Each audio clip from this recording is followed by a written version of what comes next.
Pepeljuga. Maja, ti znaš pišu o pepeljuzi? Znam. Jednog dana je živa jedna pepeljuga.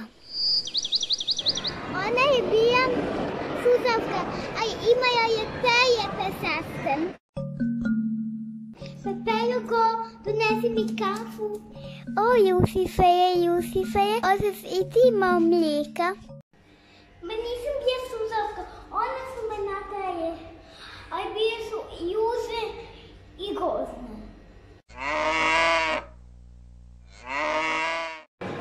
Jednog dana, princ je pozvao sve devojke na bal, a pepeljuzi nisu dali da ide. Nisam imala haljinu, sve su mi posipale. To moje! I tako su lijepe sestre otiše na bal. Pepeljuga je sama. O moj Rini, Stifi, kako ste danas? A onda je došla Dobra Vila. Ko si ti? Ja sam tvoja kuma Dobra Vila.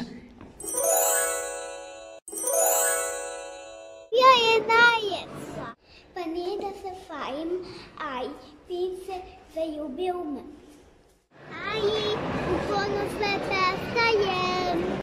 Zato je moja da pobjegne i u bezanu je izgubio Sipejsu. Šta? Dosta kuši bosa. Bože. Princ je oljuzio da sisi ko svake davke da poba Sipejsu. Anastasija i Dizela su me zaključale da ne bi pobila Sipejsu.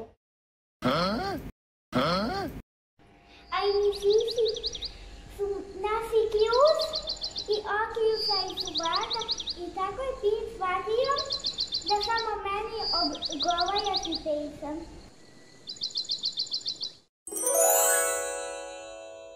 I tako su princ i Pepeljuga živi i sestra takva života. Uvek kaj.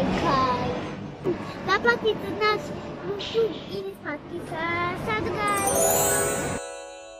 Možda Anastasija i Dizela pobede.